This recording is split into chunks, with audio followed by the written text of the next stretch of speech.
Hello, welcome to Verbling. Hi there, I'm teacher Oakley, and for the next 4 days at this particular time slot here on Verbling, we are going to be talking about, learning about, and practicing for the TOEFL speaking exam. Today's class will be a general overview. I'd like to introduce the TOEFL exam to you, TOEFL IBT. In particular, focusing, of course, on the speaking exam. Today, we're going to concentrate on some basic overall strategy, and I think it's really important that today we cover the scoring. If you know what they're scoring or what they're emphasizing in the scoring, this can help you to achieve a better score. In the following days, 3 more classes at this time as the week proceeds. We're going to focus on actually practicing. Now, I have to tell you that my most successful mentoring or tutoring of TOEFL students, the most useful thing I seem to be able to teach my students is that TOEFL, unlike IELTS and some of the other CAE, some of the other exams, is very, very stringent and strict and kind of forced organization. In an IELTS exam, for example, one can babble on. There's no timer in an IELTS exam, and you can talk until the interviewer asks you to stop talking. You have time and the ability to explore other avenues, specific details, and bring up lots of examples and add lots of color and detail to your speech. TOEFL, no. TOEFL is timed. You have a very limited amount of time to give your response, and really the challenge is not will you have enough to say, which might be the challenge for many in an IELTS exam. In a TOEFL exam, the challenge is how do I squeeze everything I need to say into 45 or 60 seconds in order to get a quality score. Really, that's the challenge. It's a bit different. Looking at it in that light, today I'd like to introduce what exactly the exam is going to look like, types of questions, and then basic strategies. So please join me. Don't be shy. See a lot of viewers out there. I might also express to you that please, I'll be doing a lot of lecture today, but I am totally, completely, and entirely open to any questions you have concerning any parts of the TOEFL exam, comparisons with the IELTS exam, why you need to take the test, what scores are usually adequate. Absolutely open to any questions you might have. Okay. Hello, Melkor. Hi, good morning. Good morning. How are you? I'm all right, thank you. You okay? Yeah, pretty good. Thanks. Nice to have you in the class. I guess we can get started. Let me ask you: Have you taken the TOEFL exam before? Yes, I did. But that was several years ago. Okay. And are you planning on taking it again, or? Yes, in the future I would. So Okay. the last time I took it, I got 24, and the reason for taking TOEFL is I need that test to for my immigration requirement, because Right. I'm planning to work in the United States, and one of the requirements is for me to take TOEFL and at least get a score of 26. Okay. 26 in speaking specifically. That's correct. That's right. Okay, that brings up another point for those who are not familiar as you are with the TOEFL exam. The TOEFL IBT exam is broken into 4 parts. Of course, the speaking, which we're concentrating on today, listening, reading, and writing. Each section is scaled to 30 points. So 30 times 4, of course, is 120. 120 is the maximum possible number of points. Right. 26 is a pretty decent score, speaking. Anyway, let me welcome Min as well. Hi, Min. Welcome to the class.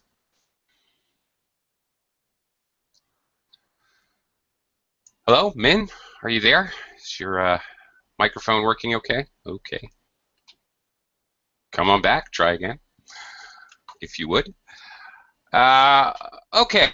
Malcor, I know you've taken the test, but for those who are just getting ready to join the class, I'd like to briefly cover what the test is, and then I want to start talking about scoring, because then when I talk about strategy, I can relate it back to the scoring, and that includes down the road for the next 3 days at this time when we're practicing. So I'd like to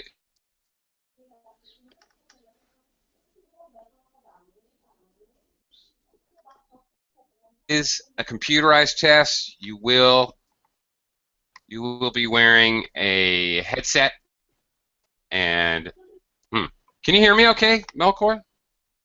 Yes, I could hear you well. Okay. Although at some point weird. it stopped, but I could hear you now, and yeah, I could see the test. I mean the text. Okay, great. Thank you. I had a little warning for connection, so I was worried. Thank you. Okay, so let's talk about what the test is. It's computerized. You will be wearing a headset with a microphone. You will have a chance, before you actually start the real test, you'll be able to check the microphone, or it will automatically do the settings. It's very self-explanatory and simple. But here's what the test actually consists of. 6 questions in total. That's it. The first 2, they come in sets of 2, more or less. First 2 are what they call independent tasks, personal preference questions. Question 1 will be personal preference, like a favorites question. What's your favorite type of music, for example? And another asking you to choose an option. Would you rather live in a hot climate or a cold climate, for example? Something like that. The breakdown of both of these questions, first 2, you preparation time. Believe me, this is very little time. Extremely small amount of preparation time. And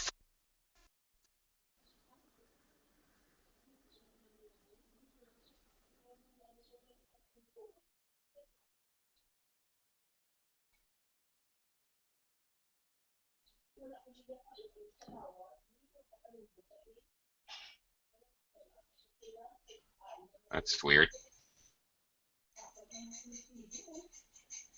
Hi again. Hi.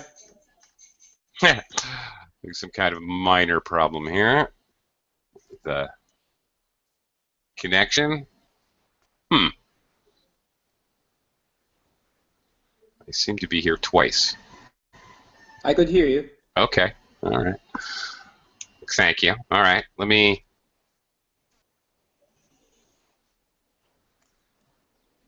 Okay. Okay. I seem to be connected. Okay. All right. Let me put up my screen share again.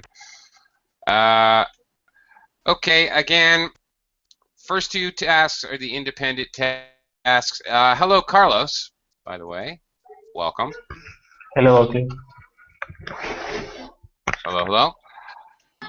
Okay. Hello. And then, hi. Welcome to the class. Okay, to continue. All right, questions 3 and 4 are called integrated tasks. They require you to read a very short passage, basically one paragraph, and listen to a conversation or a lecture. Actually, question 3 is a conversation. Question 4, always a lecture. Okay. You are going to react. Basically, it's pretty simple. Questions 3 and 4, basically you're reporting. You're doing reported speech. You're talking about what you read compared to what you heard. Okay, it will give you 45 seconds to read, 60 to 90-second conversation or lecture. The key here, 30 seconds preparation time. Obviously, you can make notes, by the way, and then 60 seconds speaking time. The last two questions, 5 and 6. Only listening, there's no reading part. Question 5, you'll hear a conversation. Basically, one person will have a problem, and the other person will give them a couple of suggestions what to do about the problem.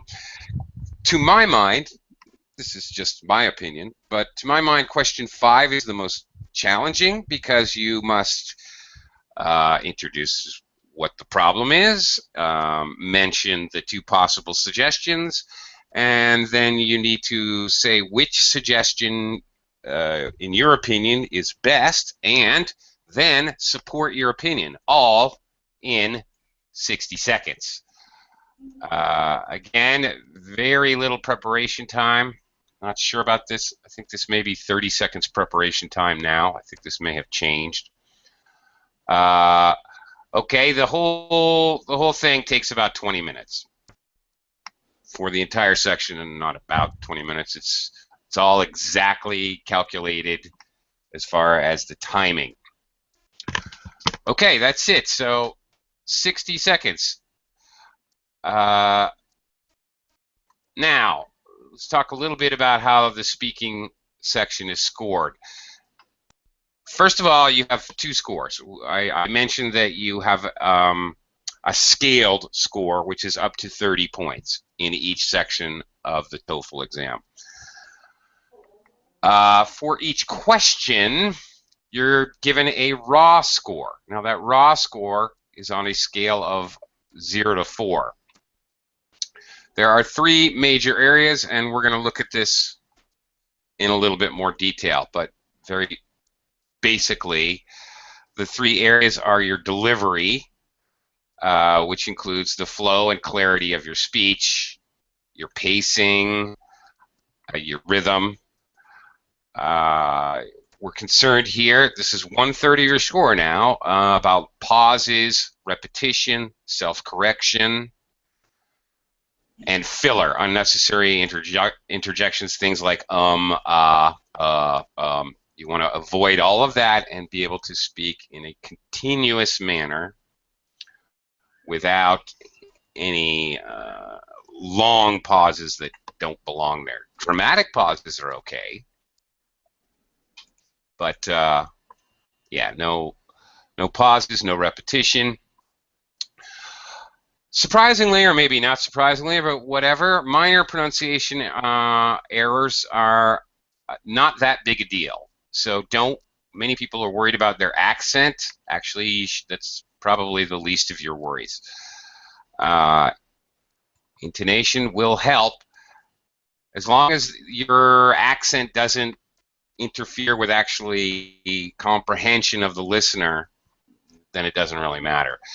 1/3 of your score is language. That includes both grammar and vocabulary. Significant difference between this and IELTS. In IELTS, vocabulary is 25%, grammar is 25%, for a total of 50%. Here in the TOEFL exam, only 33%. This includes verb tense and sentence structure, which is to say compound and complex sentences. So it's extremely important that you use connectives and subordinators and subordinate clauses. We'll talk more about that a lot. the rest of this week. Okay. Okay, now another significant difference between TOEFL and IELTS is that in IELTS, topic development is important, but more important in the line of how you organize your speech and your fluency. Here, it's a third of your score in the TOEFL exam. So, in other words, you got to be a lot more careful about developing the topic and answering the questions appropriately. Okay, so as it says here, the graders are judging not only how you speak, but also on what you say. In the IELTS exam, very little has to do with what you say. Really, almost practically nothing, because you don't have to report what other people talked about, which you do here in the TOEFL test. All right. Okay, Carlos, I hear you. Thanks for letting me know. See you in a minute, I hope. Okay. Now, I want to look at this whole scoring thing a little more carefully. I have another.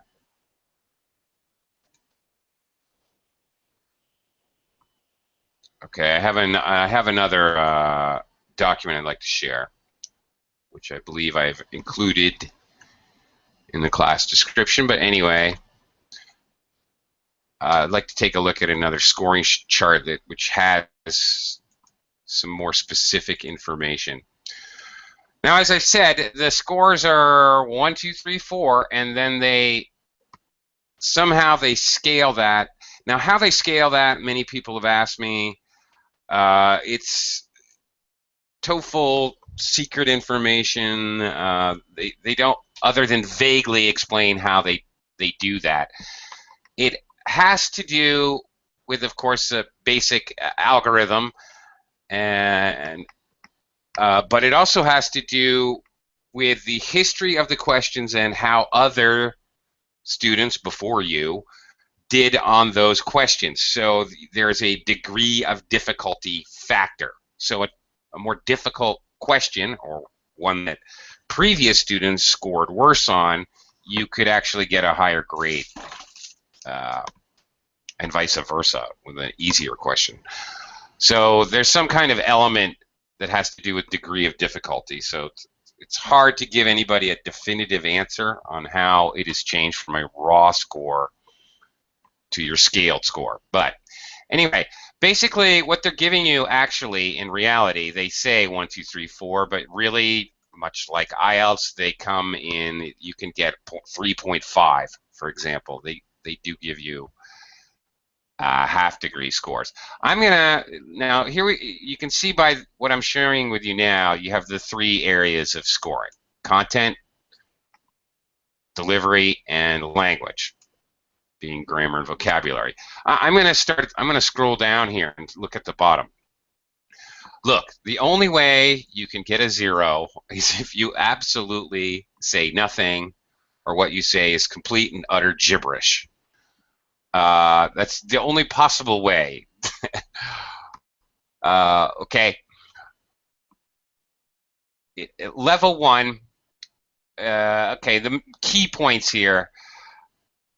Speaker can't sustain speech to complete the task. Okay, if you're getting level 1, you really shouldn't be there anyway.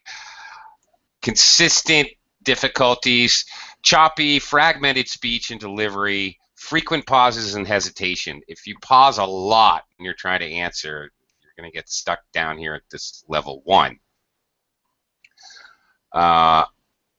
Okay, or you have formulaic expressions, in other words, memorized speech.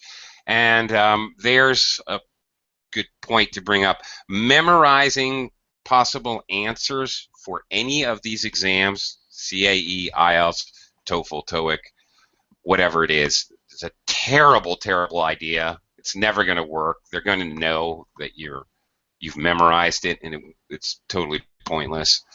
So if you're thinking or if you're studying with somebody and they're asking you to memorize answers, just no. That's a hopeless way to study for these exams. Okay, let's look at level 2.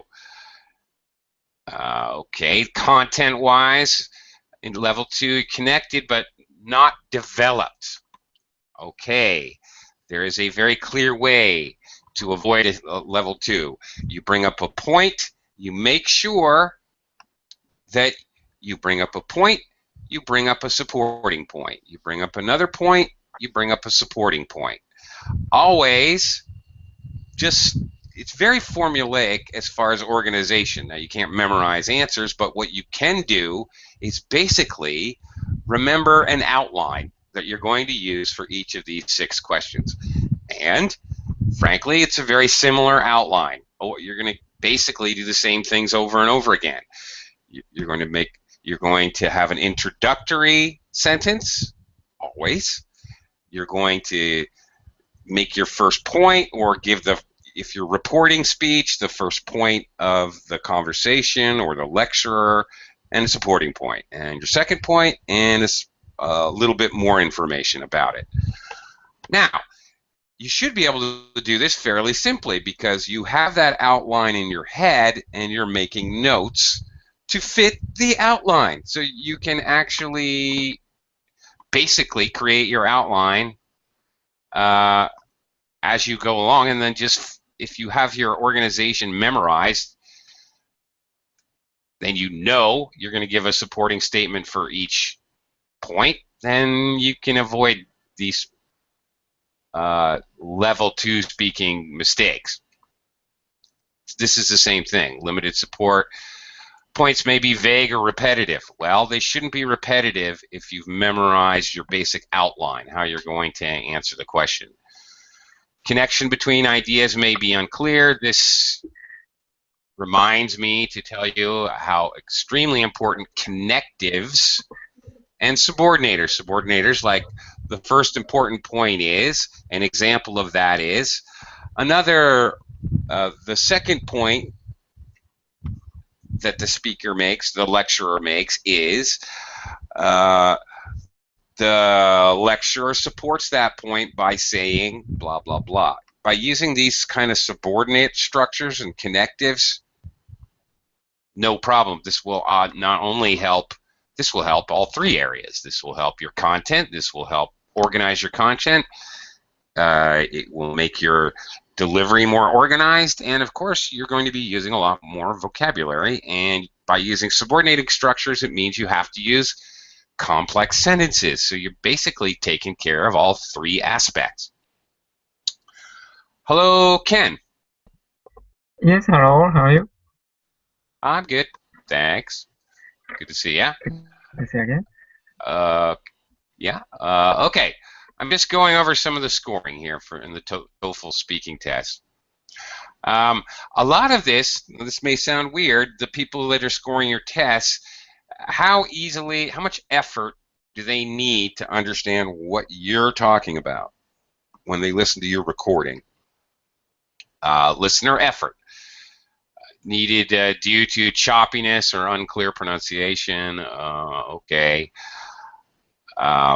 Limited range and control of vocabulary and grammar, so ideas aren't really expressed fully. Okay, your basic simple sentences are spoken fluently, but your compound or complex sentences are not. Okay, real basic connectives, such as listing examples. Listing is not a good idea on the TOEFL exam.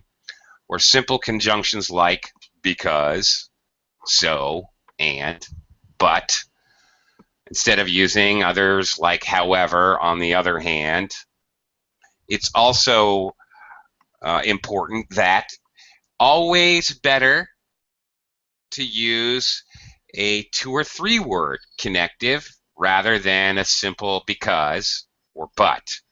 This is where you could get stuck with a 2 in vocabulary, partly because of that. So that brings up another important point. The more complex your connectives are, the better.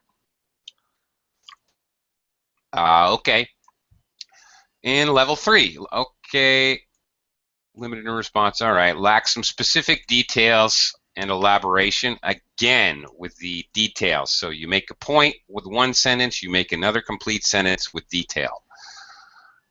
Very basic. Some fluidity of expression. Okay, generally clear speech. All right, basically a level 3, all of this says one thing.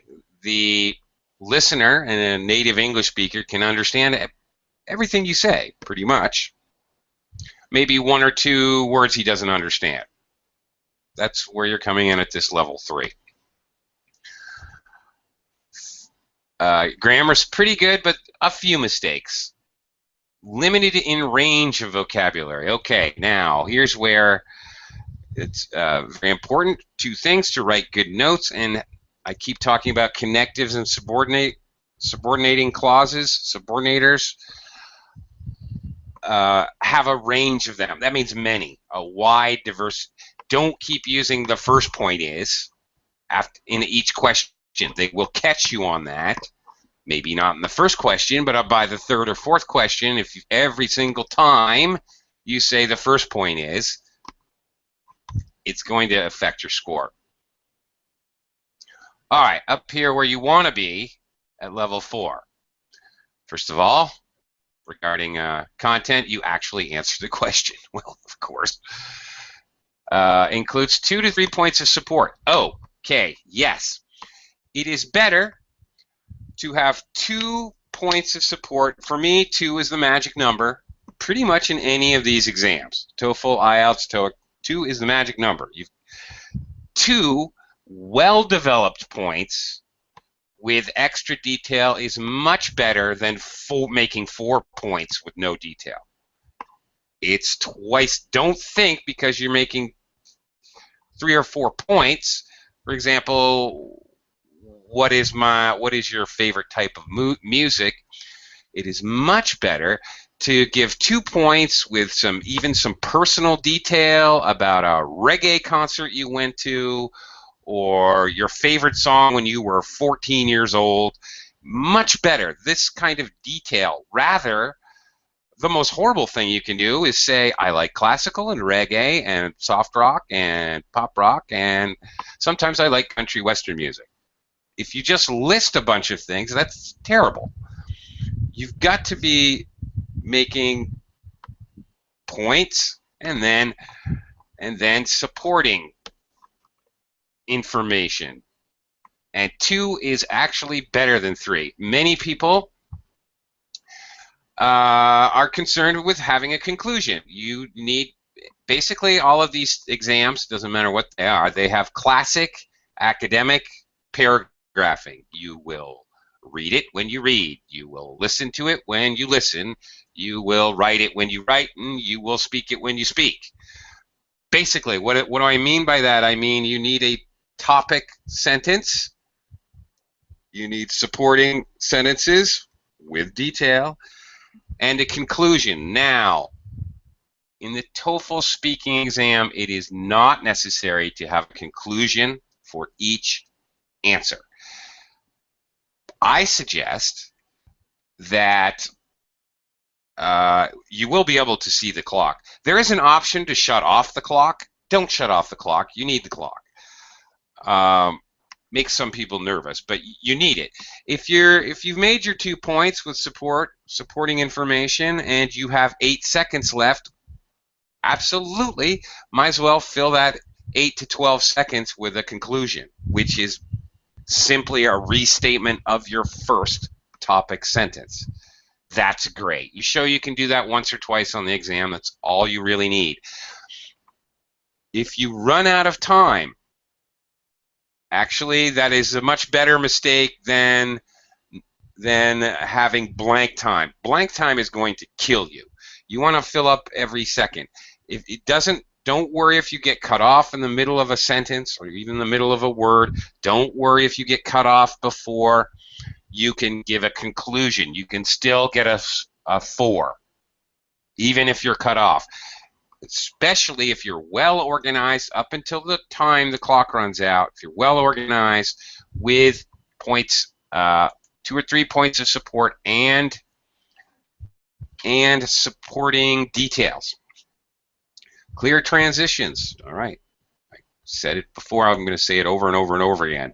Organize well. This all boils down to having at your disposal many transitionals and connectives to join ideas constantly. You really can't do it too much in the TOEFL exam. In my mind, this is such a narrow exam. They want you to do very, very specific things. Okay, fluency, well, all right. No hesitation or pauses. Speech is clear. People ask me about pacing. Should I talk really fast in order to get all my ideas in? Well, if you talk really fast, then your pacing is not going to be very good because your speech is not going to be clear because you're going to sound like this. It's going to sound like you're totally stressed out. Don't. Talk at a normal, comfortable pacing. In some cases where you may have a little accent problem, it is probably better to actually slow down your pacing slightly. There are no, if you've noticed, there's nothing in the scoring here about pacing, how fast or slow you go. Fluency is the key, not pacing. I know you've got to get a lot of ideas in there in that limited 45 seconds or a minute, but it is much better to have a nicer, fluent pace, a nice smooth delivery where you're pretty much continuously talking without weird hiccups and corrections and a lot of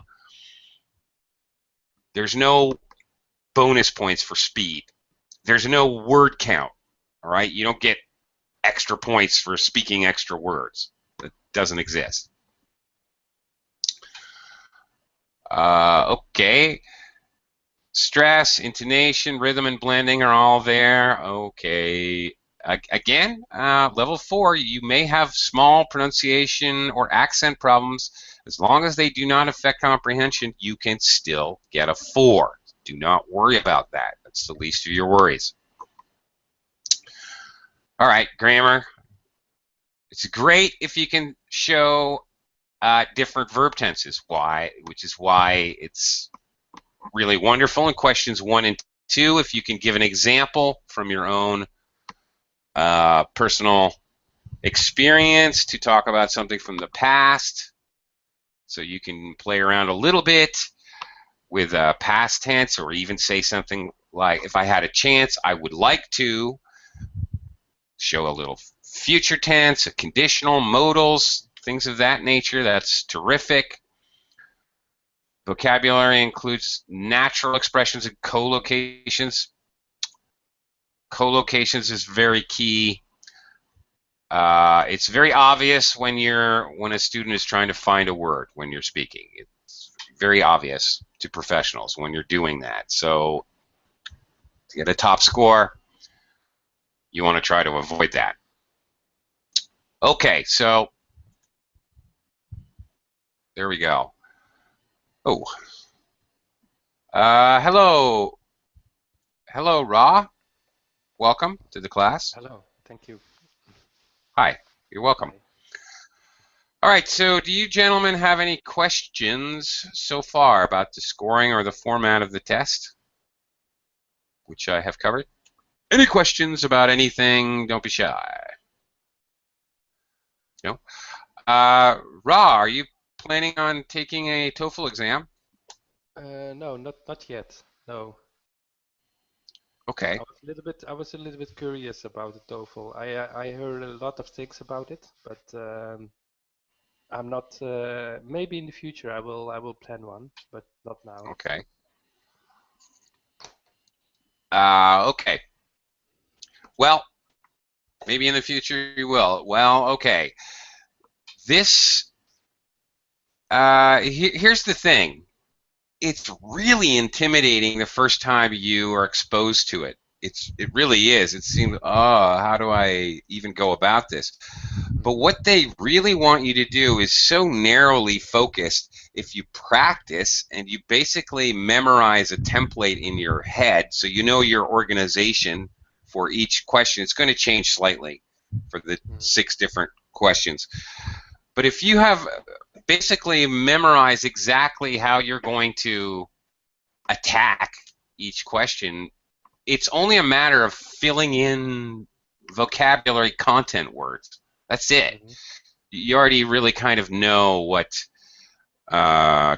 transitionals and how you're going to introduce points, how you're going to express the idea, things like the lecturer illustrates that the lecturer illustrates something. The next time the lecturer shows that the lecturer tries to prove, there's going to be slight variations because actually, for example, in the two lecturer questions, the lecturer may be doing different things.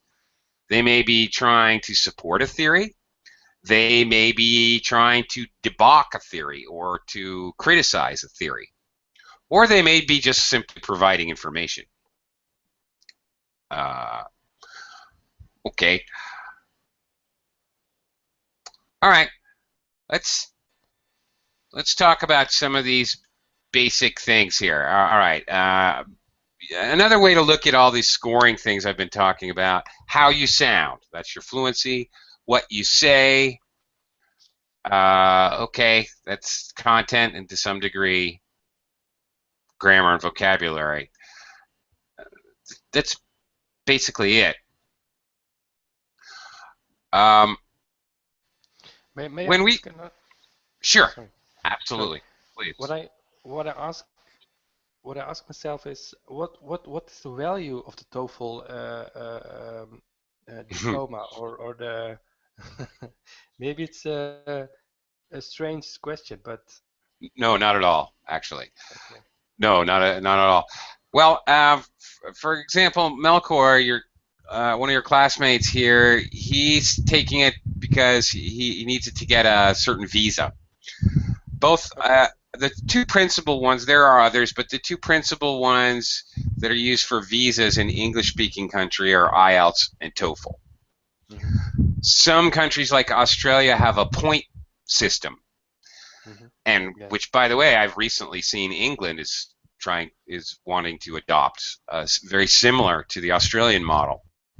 Actually, there's a couple other countries that are doing the same thing. Anyway, the better you do on the IELTS or the TOEFL, the more points you get. And by the way, more and more commonly, they'll accept either TOEFL or IELTS, so whichever you're more comfortable with. Again, this is about getting a visa. Depends on what visa you get: a working visa, an academic visa, student visa, temporary visa, okay, or full immigration. How many points you need to get, and as in the Australian system, the better you do on the test, the more points you get. So you're helping your chances. The other major area is it's required for many universities, secondary education in English-speaking countries. More British countries or former British colonies usually will take IELTS, but again, more and more, even in academics, more take both, whichever one you want. More and more common to take either. More American and Canadian universities accept TOEFL. Anyway, and they will have very specific requirements what they need you to get. To my mind, they really are looking for, I've been teaching TOEFL for a few years now, and American universities, for example, used to take scores like 76, 80, 78. That's good enough. Now more and more demanding like 100, 106. Really quite challenging, very challenging. They're raising the bar. I'm not sure why that is, to be honest. And if you're, go ahead. But it's for the visa, and it's also a kind of license for your academic study. But is it also a good also a good model to learn the language. I mean, No. for me, okay, okay, okay, that's very if I simple. if I can be honest with you, I, Okay, even hell no. okay. It's only to, for, so to be you a blunt, recommend it. So you brunt. recommend it only if you are going to, but you was not finished yet. I'm sorry about that. No, But another reason, there's a third reason people take it, and that is if they're working in, for example, a multinational company and they need a little oomph for their oh yeah, CV or their yes, resume. yes. It's a little something extra if you're going to be dealing with international customers or anything like that. It definitely looks good on a resume. But Okay. you not recommended about to learn only the language. If you don't do that for the 3 points you mentioned. Well, well, TOEFL least of all, to tell you the truth, because TOEFL has a very narrow. They want you to speak like Yeah. this. They do not want you to speak like a human being. They want you to speak in a very all the topics are academic. When you hear conversations in the speaking test, for example, they're always talking about college life and dormitory rules and the new library wing and blah blah blah. They're always speaking about things in a very academic way, and so the topics are very narrow. Your responses, how you're scored, very narrow. They it's nothing like real English. IELTS, frankly, IELTS I think is a lot closer to real English because they allow the speakers to express themselves in whatever way, positive or negative, you see fit. Um, in the TOEFL exam, you're speaking on really the best way to guarantee a decent score is to speak. I'm going to be showing for the next few days. I'm going to be showing you guys templates and showing you how to basically use a templated response. In real life, of course, that's pointless. We don't walk around speaking in templates and outlines. Okay. Yes. Anyway, all right. I want to share with you a couple things. Some of the basic principles. I'm going to do a screen share again. And all right, well, fine. Basic principles of good speaking, and I guess this would be applicable to normal speaking of English. How you sound. Okay. Two biggest problems that they are going to kill your score with. Filler. And ah. For those who have problems with and you need some help. Here's a great thing that will help. If you have somebody to practice English with, or a teacher, a tutor, get them to scream at you every time you say or ah. Scream really loud right in your ear. Believe me, this is very effective.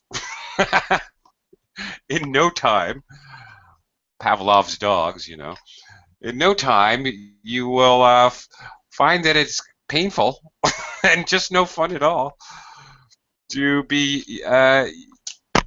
using that. Also record your speech if you're going to practice by yourself. So people who use and ah, they don't realize they're doing it until they record themselves and they hear it. So here's another thing you might want to try doing. The second horrible thing you can do, which is so easily avoided, is speaking with no intonation at all. That is, no high and low pitch. But if you're speaking like this and you are trying to make all your points and get your content in there, you're going to sound like a robot and you're not going to get a very good score. In fact, you probably can't get over a 2. And some people ignore the fact that there are commas and periods and exclamation points in English, and they talk like there are no such thing as punctuation. You can't do that. Really bad. Okay. Very simple. Okay. If you know, and also we're going to look at speaking with templates or outlines. And it's not that hard to get used to using some high and low pitch in your speaking if you have that problem. All right. Secondly, basic principle, what you say. You've got to be organized. Now, this affects all three of their scoring areas in TOEFL very, very strongly. I think this is the most important aspect of preparing for the TOEFL test. You have to use transitionals to relate different parts of your speech together, and you really now in IELTS you can use too many. In TOEFL you just can't use too many. It's just not possible, because you've got to say, look, the average human can speak 6 to 8 sentences in 1 minute. If you think about that, most of your responses in TOEFL are 1 minute. The most you can possibly speak is 6 to 8 sentences, really, and not sound hurried or strange. So what does that mean? Okay, introduction, first point, supporting detail, second point, supporting detail, conclusion. Guess what? That's 6 sentences. That's pretty much all you're going to get to. So your speech is compacted, which raw, you took off, but is it like real speech? No, it's not. You have to actually compact your speech. It has to be full of information and yet so economical and compact. It's not natural English. No. All right. Here's some very common transitionals. Sequencing. You cannot study transition words and connectives too much for any of these exams. You really can't. They're very simple: first, second, third, next, and after. Lastly, previously, okay. Sequence or time progression. There most likely will be a question that includes that. Connecting ideas, because, therefore, furthermore, additionally, okay, simple connectives. Contradiction between ideas. Despite this, on the other hand, in contrast to the reading, the lecturer says, things of that nature. Let's try it out. Let's see if you know any good transitionals. I've been talking way too much. Melkor, go ahead, read. Send us number 1 here. Okay. What would be a good connective?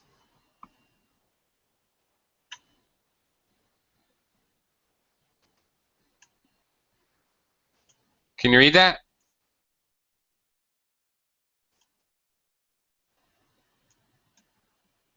Let's see. Melkor, can you read number 1 there?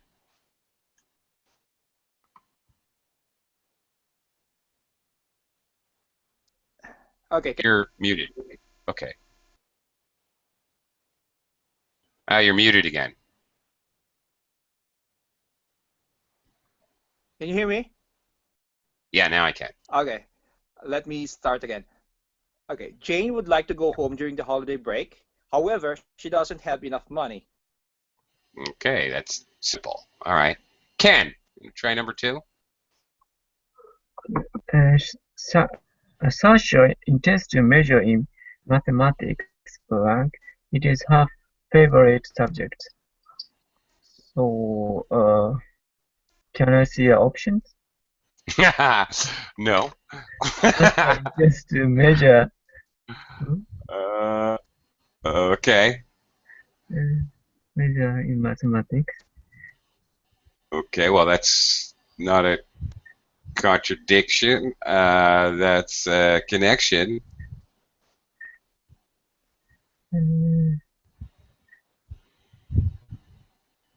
Dictionary. I suppose that's a connection between ideas.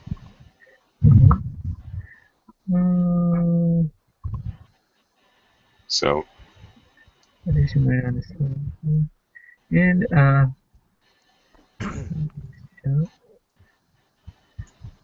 Yeah.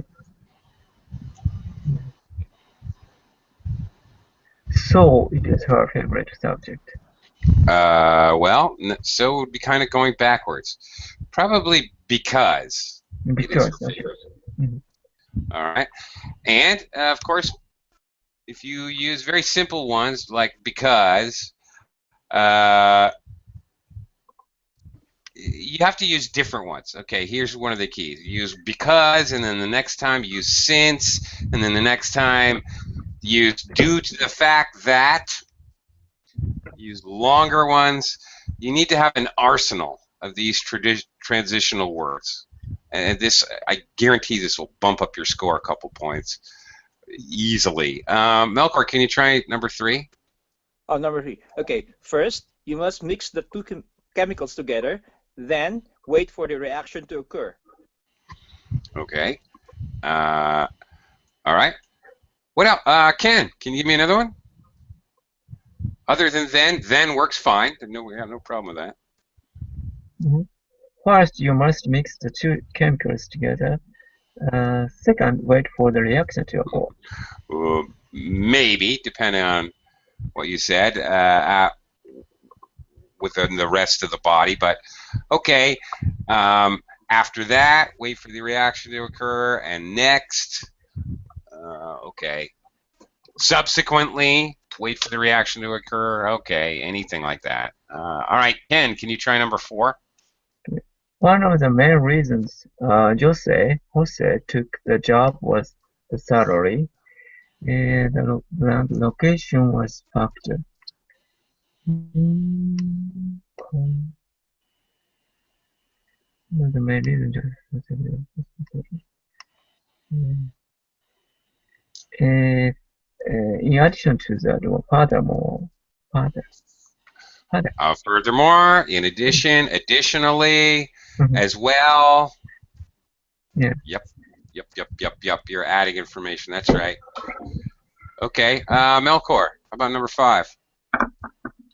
Okay, blank Ming had never met Anna before. They acted like old friends. Okay, although Ming and had never met Anna before, they acted like old friends. Great. Even though, although, yeah. Or even other. These are not. We're not limited to these. We can also sometimes.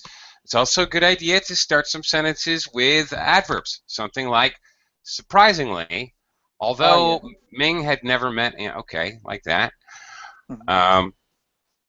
Also, these are good to also mix in. The subordinators, they help you create more complicated sentence structure, and those are also very good. Okay. Ken, how about number 6? The professor is known for his harsh grading scale. However, students say that he is one of the best teachers at the school. Right. Okay.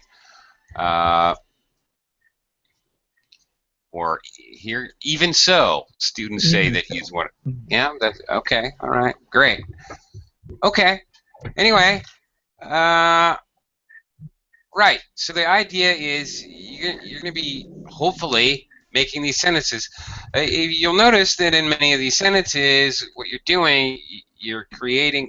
You see the semicolon with a subordinator. You're creating compound, complex sentences left and right by doing this. So you're really more complicating your grammar. You're making it more clear, which is going to help the fluency, and quite obviously, you're adding vocabulary words, and it helps clarify your information. Okay, let's see here. Okay, all right, we don't need that. Okay, your command of English grammar and vocabulary. All right, well, never mind that. That's something the basic English you need. So okay.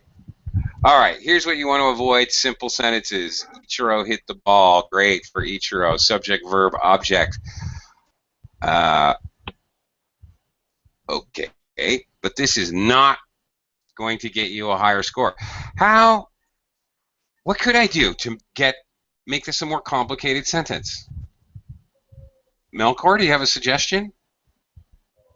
Okay.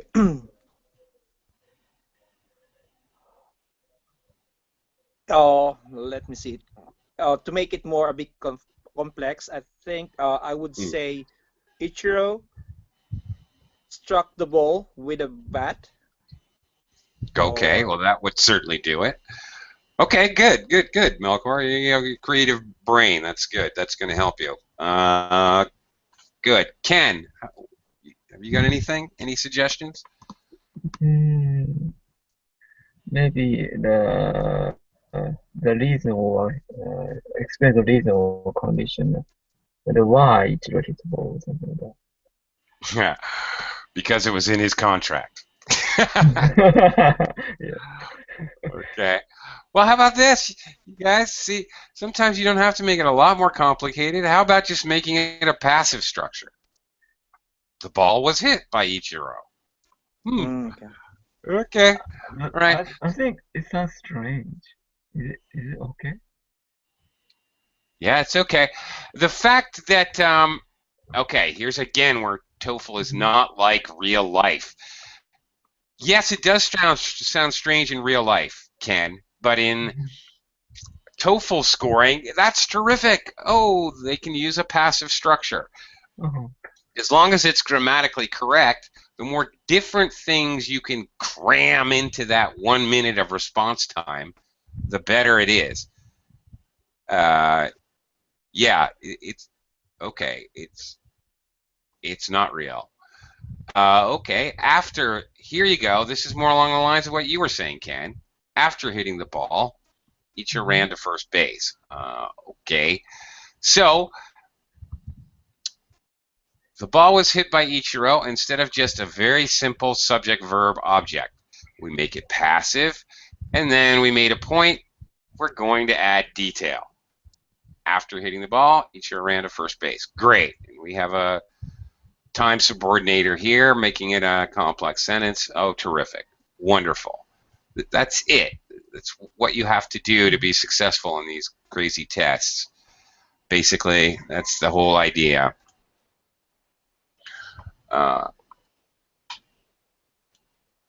Okay. All right, and then, make them more and more complicated. Okay, complex sentence structures, great. All right, don't be afraid to create passive structures. Actually, I can see by the clock that we are actually out of time. So, any last questions before I bid you adieu? Again, today was just some basics. Tomorrow, we're going to practice questions 1 and 2. And I promise I will do a lot less talking. And you guys will have to answer, and I'll give you feedback about your responses relative to the scoring structures we looked at today. Any last questions? No? Okay. Thanks, gentlemen. Thank you very much, and I hope I'll see you tomorrow. Thank you. Okay. Have a great day, Oakley.